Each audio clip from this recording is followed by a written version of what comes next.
I started employment in the year 1986. Though my childhood dream was to become a doctor, somehow I could not get into that. So the next passion after doctor was to become a teacher. So I started my career as a teacher, teaching in a women's college in Mangalore called the St. Agnes. I started my journey there. But over a period of time, somehow I felt that this is not the place that I should be looking at. Because, of course, teaching is an important job because imparting knowledge to others is definitely something which is very, very noble job. But somehow I felt that that is not the place that I belong to. So I moved out of that and then started my career as a supply chain professional in a multinational company in Chennai.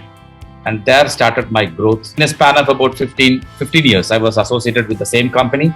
I became the national head for supply chain and logistics. I was handling all inbound and outbound movement of goods.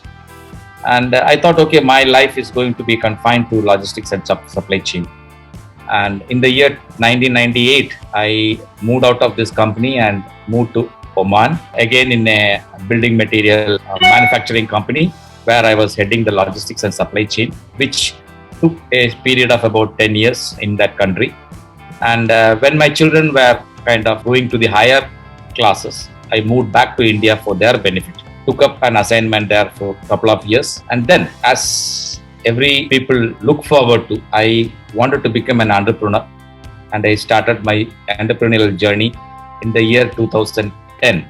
I started my own company, which in the beginning itself, it had diversified functions like customer care, logistics and supply chain, sales and marketing, facility management, and e-commerce. So with these 5 portfolios, I started my company.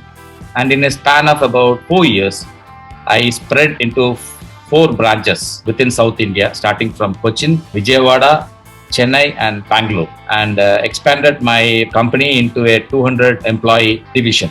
And that gives me a lot of pride because in a span of 3 years, I was able to build a company of 200 people. And more important, I was able to take care of 200 people's requirement, take care of their family. That is something which made me feel proud of what I am doing. The business, of course, it is happening on one side, but taking care of these people and ensuring that they get their salaries in time, it was a real feel that I got, to be honest with you. So how has been your journey from an IT manager to chief operating officer? It's just a passion in whatever you do. I wanted to become a doctor. I ended up becoming a teacher. And then I started my career as an IT and then moved on to supply logistics chain. Then start my entrepreneurial journey. And then I moved on to become an advisor to one of the crown princes in UAE. And then today I have taken up an assignment as chief operating officer of one of the ruling family members' private office. So I feel proud. I feel proud in what I have achieved and what I am today. My 35 years of experience through ups and downs in various sectors, various functions is helping me a lot in my today, the roles that I am associated. When you started your entrepreneurship journey, what all initial challenges you have to face? The initial challenges that I faced was only capital because by that time I was fully connected. My networking skill was quite high in that time. So when I started my business in 2010, I had already established well connected in all the industries. And that helped me a lot because I never had to run behind people and say, I have started my business, so I want this job. When I said that I have started this particular activity, immediately they said, okay, please take care of this sector. So for example, when I said I am into customer care, they said, okay, you take over the Western region or you take over the Eastern or Northern and run the show. Because they had that confidence because they have seen me in the various organizations handling those functions perfectly. It was a cakewalk for me, I would say. That building the business was easy for me. Like any other entrepreneurs, I had initial setup issues regarding to the capital. But I did overcome because I could sign all the contracts in time. And that gave me the necessary capital without me approaching for a bank loan or private loans. I was able to manage it within the income that we generated, and then we grew from there into different functions, different branches, more people, and diversified activities. Who is your mentor in life? Everybody who I have come across is a mentor to me. I don't have a specific person whom I can call as a mentor because I learn from everybody. I learn from my bosses, my superiors, my colleagues, my juniors, everybody I would say is a mentor to me. And because I always had an open heart, open mind to kind of listen to everybody and take what is required and incorporate into my life or what I do. And I think that has been my success. So, what was your first task in Your Highness office, and what all initial challenges did you face in your initial days while adjusting in Your Highness office? There wasn't much of challenges with the private office or the royal office, basically because we have the authority and we are the supreme power in this country. So in that manner, we were quite comfortable. But the challenges were to identify the right people. When we associate with anybody, and as heading the operations, when I recommend somebody to the royal family, that this particular person is good and we can associate it with him or we can partner with him in some kind of a business collaboration. There is a lot of things that I need to put in to understand that the partner very well, to do a proper background check, because the family is relying completely on me and what I tell them. So once the partnership is done, and if there is something that happens from the partner, then it's not me who is going to get affected, but the name of the family gets affected. So that gives me a very, very high responsibility on my shoulders, and I need to ensure that I keep up to the respect of the family in this country. So there is a lot of things that I need to put in. We have said no to many people because we found that they will not add value to the partnership. So we have said no to many people. That is something which I feel as a challenge for me, because when I say yes, it has to be done through a proper process. So, what all similarity do you see in work culture of India and Dubai? Here, there's a total freedom, especially in the private office. No? The family, they doesn't involve in day-to-day activities. They just give you the full authority, and then whatever you say is the final verdict.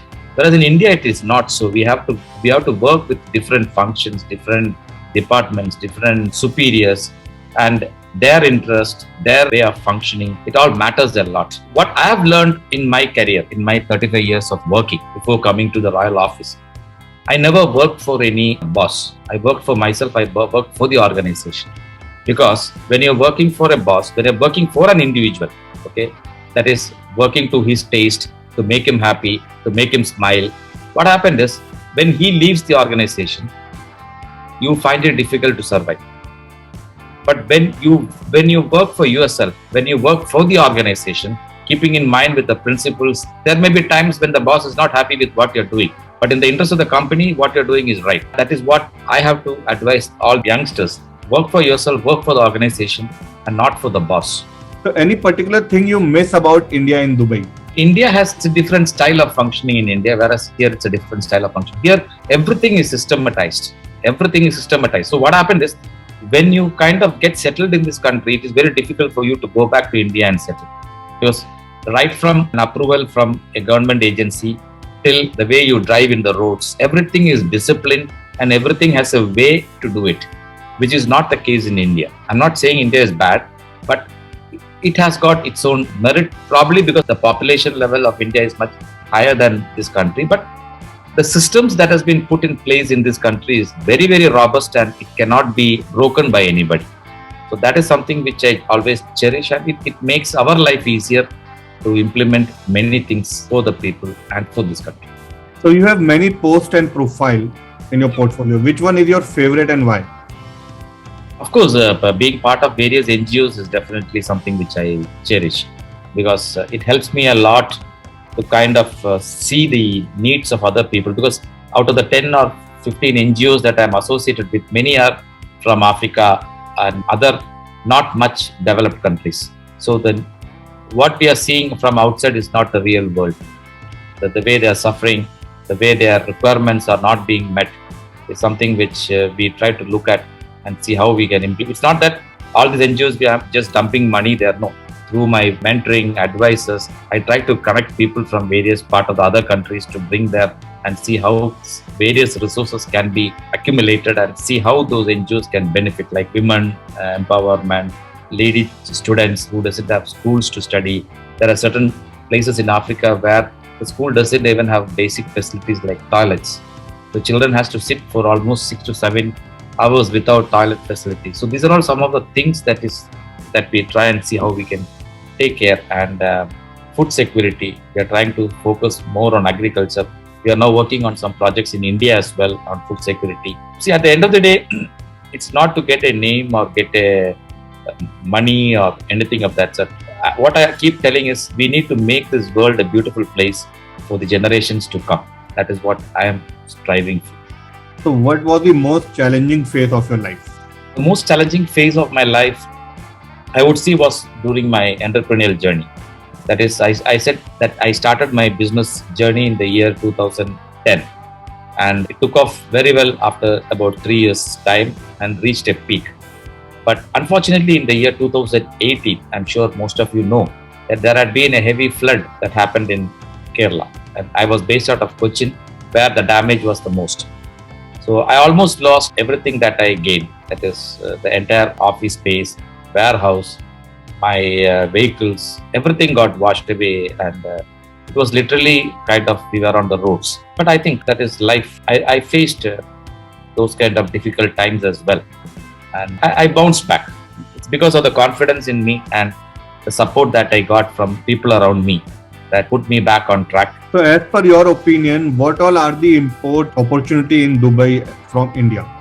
India and UAE, as you know, we have signed the CEPA agreement recently, which is now improved a lot the kind of movement of goods in both the countries. As you know, UAE is the third largest trading partner for India, and with the CEPA in place, exports from UAE to India has gone up, and from India to UAE has also drastically improved because many commodities are coming on zero duty now, which benefits the manufacturer to a large extent. So the opportunities are opened up widely, and as you know, UAE is the hub for global market because it is geographically placed. Once you are present in UAE, you can expand very easily to Africa, Eastern countries, US, in most of the other part of the world.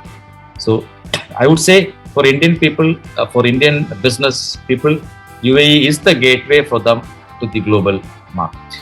If any Indian company or any company around the world want to start his branch or want to start his company in Dubai, so what would be the procedure he has to follow? He has to get connected with a good partner in UAE.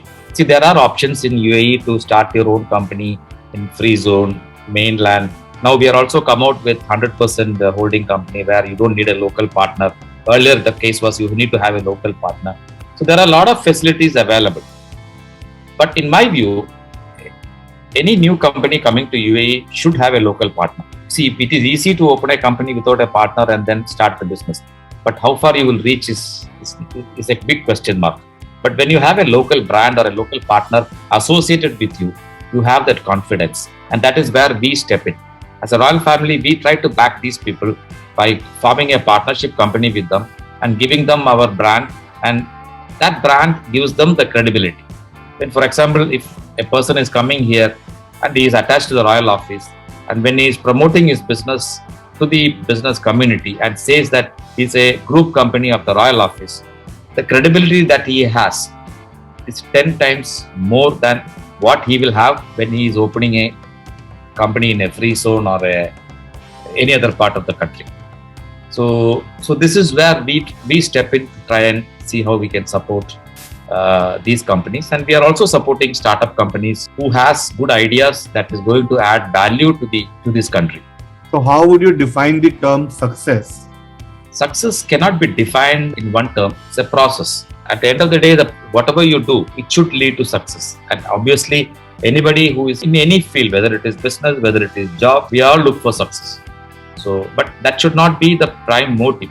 Once you follow the process, success automatically falls in place. So if you are able to get hold of time machine, which phase of your life would you like to roll back? I would like to go to my childhood because I enjoyed being with my grandparents, listening to the stories, sleeping with them, being pampered. Whatever you wanted at that point of time, they will ensure they give you. I enjoyed every moment because there was no stress, there was no tension. You just play around, eat, be with them. 90% of the current generation, they don't have the privilege of enjoying those things. So I think that is the most important thing that I will definitely look forward. If I get a time machine, I will go back. So what does leadership means to you? Leadership to me means something which happens when you are not there, because that is when your leadership comes in, because you have developed your team, you have trained them to face even when you are not there. So when you are not there, but things are happening the way it should happen, that is where you as a leader stands out. As we have told before also that you play many portfolios at the same time. So how do you make your work-life balance? I balance my time and I make sure that I delegate a lot. I have a team in whom I have my confidence. I don't grab everything and say that I want to meet all the people who are coming to the office. I want to get involved in all the meetings. No. I only attend meetings which is relevant. And all others, I make sure that my team get involved. And because at the end of the day, they need to learn, they need to understand, they need to face the challenges, they need to make mistakes, and then they need to learn from mistakes. And I believe that we should make mistakes, because nobody can live without mistakes. But only thing is, make sure that you don't make the same mistake again. Mistakes are brought to learn. See how that mistake was made, how it was corrected, and make sure that you don't make that mistake. This is what I tell my team as well. So I balance my time, and today I would say that it's not an 8-hour job for me, because from morning till evening I work on the UAE timings, and from evening to late night it goes up to the other countries like Africa, US when they open up. So there have been days where I had to continuously be on Zoom calls and phone calls up to 4 o'clock, 5 o'clock in the morning. I take it as the right sense, because when people wanted me to get involved, I make sure that I am there for them. So what's your role and responsibility as Chief Operating Officer to the Royal Office of Your Highness Sheikh Ahmed bin Faisal Al Khazmi? The role and responsibilities, as I told you, I head the entire operation, so I need to ensure that the operations are continued without disturbances, and we get into more diversification activities. What is relevant, what is new in the country, bring what new technology that can be brought in. And at the end of the day, we need to make sure that Royal Office is kind of supporting the vision of the leaders. UAE is headed by visionary leaders, and that's why UAE has become like this today. They had a vision 50 years back. UAE has celebrated the unity of 50 last few months back. So we get our work aligned with the visionaries' vision, and make sure that we all work towards a common goal of making this place a beautiful place, the most sought after destination in the world. So what does award means to you, and which was your first award? See, awards is basically, it's a motivation. I don't work for awards, but whenever I get something, it motivates me to do more, because I feel that my responsibility grows up. Today, if you see, I've received many awards from various sectors, but the most important one was the one which I got in 2018, the National Award for Business Excellence, which was awarded to me in New Delhi. And recently, I got the doctorate from Mother Teresa Institute. So it all gives me a lot of satisfaction that whatever I do, I don't do for awards, but when I get an award, it motivates me to do better and be more responsible. So e-commerce was not so famous thing in 2008, nor was the logistic part. So what made you think that, okay, I should choose logistic and supply chain as my career option in early 2008? You see, earlier, prior to 2008, every company had their own team of logistics, the way they were doing packing, dispatch. You call it packing, dispatch, and all those things. And after 2008, the terminology like 2PL, 3PL, 4PL, and today we have 5PL concepts came up in the manufacturing sector. Most of the companies, what they did was they slowly moved out of their own handling of logistics and supply chain and started outsourcing it. Because that is something which it is an integral part of the company, because logistics is very key in terms of delivering the product in time. So there, the need for KPIs, close monitoring, everything plays an important role.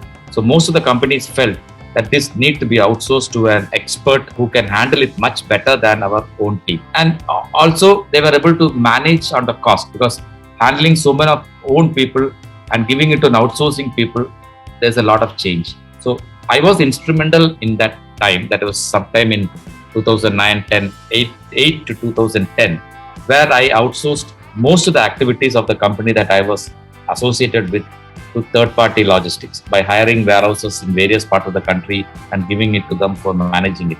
It made history. It was created a very big impact on the profitability of the company, because delivery became faster, stocks became lesser. We were able to work on just-in-time concepts and many more logistics platforms. So you have also co-produced 3 movies. So share your experience on producing the movies.